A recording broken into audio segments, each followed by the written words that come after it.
दिल्ली में हरियाणा कांग्रेस का मंथन हुआ है। निकाय चुनाव को लेकर चुनाव आयोग से कांग्रेस प्रतिनिधिमंडल मुलाकात करेगा। कांग्रेस ने निकाय चुनाव में बैलेट पेपर से वोटिंग करवाने की मांग की है और निकाय चुनाव को लेकर नेताओं की ड्यूटियां भी लगाई जाएंगी।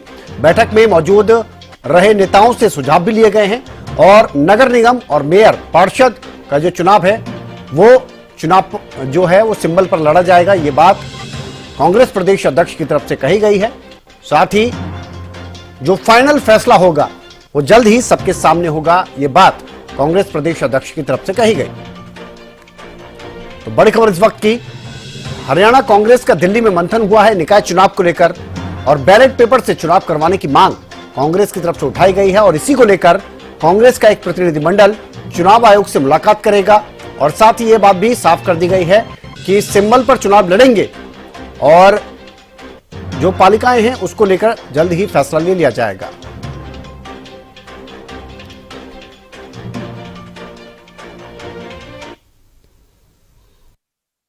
निकाय चुनाव के संदर्भ में सभी साथियों के सुझाव नोट कर लिए हैं। कई तरह की बातें निकल के आई हैं।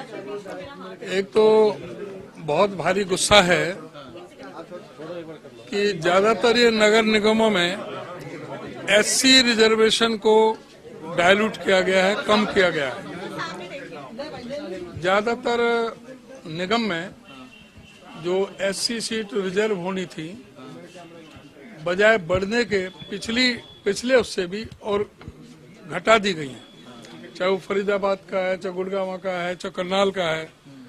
तो एक बहुत बड़ा आक्रोश भी है विशेषकर एससी के अंदर कि भी उनके साथ में ये सरकार ने ये विश्वासघात किया है, बिल्कुल गलत किया है कि ये जानबूझ करके ये एससीज को ये नेग्लेक्ट करने का ये सरकार ने प्रयास किया है। जो चुनाव है, क्योंकि ईवीएम पर सबकी उंगली उठ रही है, ये बैलेट पेपर से कराए जाने चाहिए।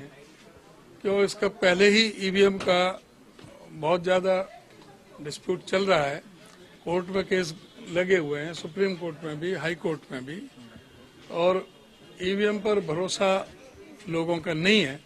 लोगों का भरोसा कायम करने के लिए चुनाव बैलेट पेपर से होना चाहिए और इस बारे अभी जो स्टेट इलेक्शन कमिश्नर है उससे टाइम लेकर के एक हमारा डेलीगेशन चंडीगढ़ में अभी मिलेगा। नगर निगम तो मेयर भी पार्षद भी हम सिंबल पर लड़ेंगे, लेकिन जो म्युनिसिपल काउंसिल का और कमेटी का उसके बारे में भी हम चर्चा करके बताएंगे।